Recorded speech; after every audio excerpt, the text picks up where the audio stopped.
প্রেসিডেন্টের চুলায় 3 দিন পর্যন্ত আগুন জ্বলে না। প্রেসিডেন্টের কন্যা হযরত ফাতেমা, নাম কি? হযরত ফাতেমা তো জোহরা রাদিয়াল্লাহু তাআলা আনহা বেহেশতের সরদারিনী। আল্লাহু আকবার। নবীজির আদরের দুলালী, নয়নের মণি হযরত ফাতেমা 3 দিন পর্যন্ত চুলায় আগুন জ্বলে না। দৌড়ায় আসছে আল্লাহর নবীর কাছে, আব্বা জান আপনি তো মদিনার প্রেসিডেন্ট, খাবারের বস্তা নিয়ে বৈশা আছেন। বুখারীর বর্ণনায় আসছে, মিয়া বানায় বলি না, বুখারীর বর্ণনায় আসছে বানায় বলি না রে যুবক। কেমন ছিল তোমার আমার নবী, বিশ্ব নবী, যিনি ছিলেন মদিনার প্রেসিডেন্ট। প্রেসিডেন্টের ঘরে 3 দিন পর্যন্ত খাবার নাই, চুলায় আগুন জ্বলে না। হযরত ফাতেমা না খেয়ে আছেন, হযরত আলী না খেয়ে আছেন, হাসান হুসাইন না খেয়ে আছেন, এমনকি যিনি প্রেসিডেন্ট তিনিও না খেয়ে আছেন। যিনি প্রেসিডেন্ট তিনিও না খেয়ে আছেন। হযরত ফাতেমা এসে বলে, আব্বা জান বেশি কিছু চাই না, মাত্র 3 কেজি আটা দেন। কয় কেজি? অনেক সদস্য যাতে 1-2 দিন ভালো করে খেতে পারি, 3 কেজি আটা দেন। কেন রে মা? 3 দিন পর্যন্ত চুলায় আগুন জ্বলে না, আপনি কি জানেন না? আল্লাহর নবী চোখের পানি ছাইড়া দিয়া বলে, জানি।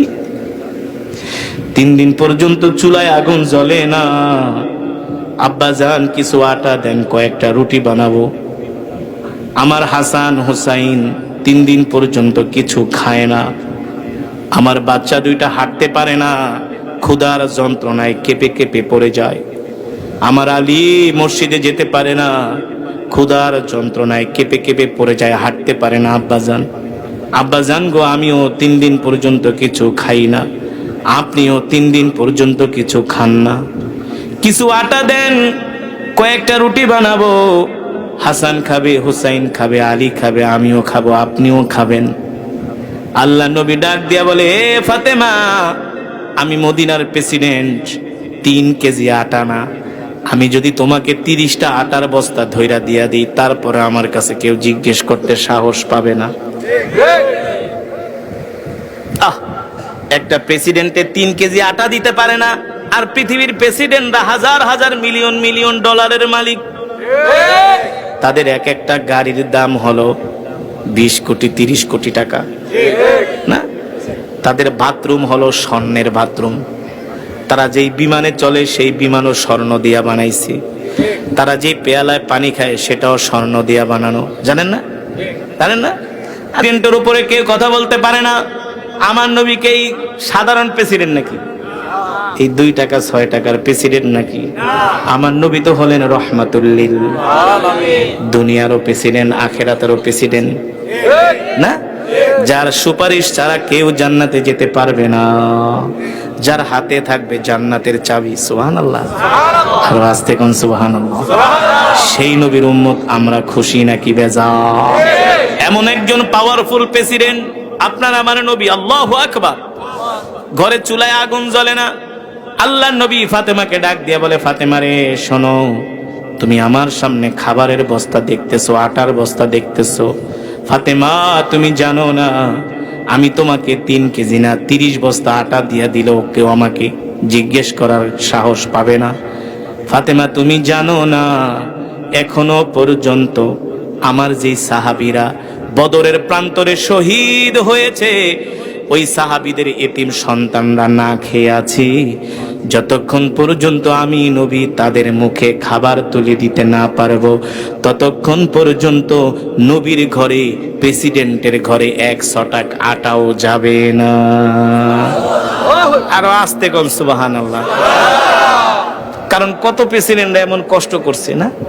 জনগণের লেগে কষ্ট করছে না? আল্লাহু আকবার। আমার নবী বিশ্ব নবী রহমাতুল লিল আলামিন ছিলেন পৃথিবীর শ্রেষ্ঠ প্রেসিডেন্ট, ঠিক না?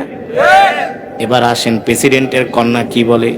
বলে, বুঝছি আপনি আমারে কি দিবেন আব্বাজান, আমার বোঝা হয়ে গেছে।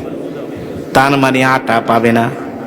এবার আল্লাহর নবীর দিকে হাত বাড়ায় দিলেন, আব্বাজান আমার দিকে তাকায় দেখেন, পাথরের পাটা আর পুতা দিয়া জব পিষ্টে পিষ্টে আমার হাতে ঘা হয়ে গেছে। কি হয়ে গেছে? হাতে ঘা হয়ে গেছে, ঘা ঠোসকা পড়ে গেছে। এই হাত দিয়া এখন আমি আর পাটা দিয়া জব পিষতে পারি না। আব্বা জান, কিছু দিনের জন্য আমাকে 2 জন খাদেমার ব্যবস্থা কইরা দেন, দাসী বান্দির ব্যবস্থা কইরা দেন, যাতে করে আমাকে একটু কাজ কইরা দেয়।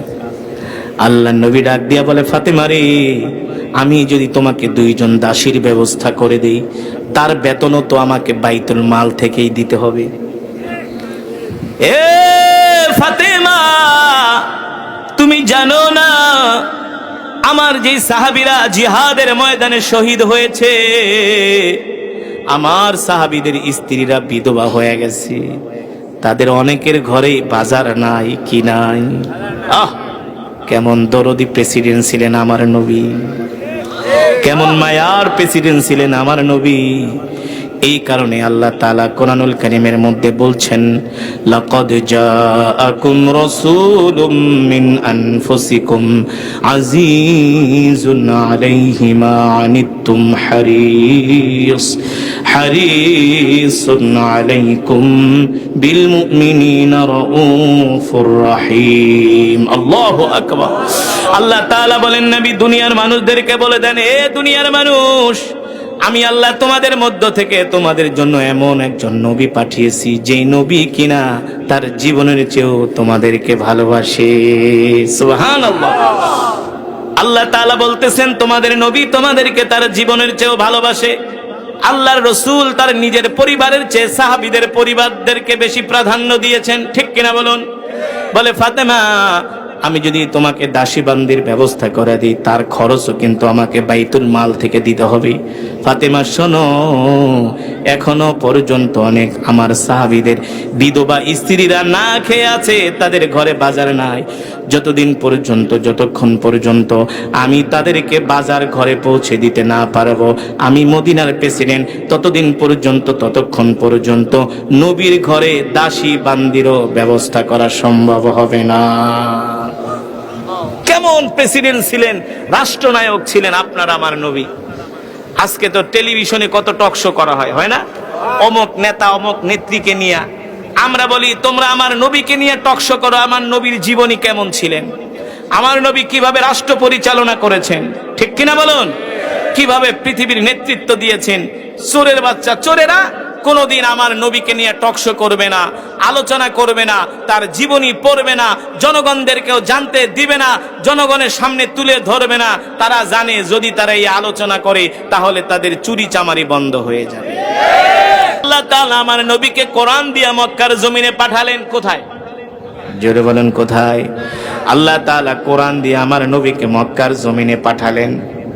ও বন্ধু, আমি এই কারণে এই কথা বলছি, আজকে আমরা কত শান্তিতে কোরআন শুনতেছি, কিন্তু আল্লাহ রাসূল সাল্লাল্লাহু আলাইহি সাল্লাম যখন মক্কার জমিনে কোরআনের দাওয়াত দিতেন, মক্কার কাফেরেরা আমার নবীকে কোরআনের দাওয়াত দিতে দিত না।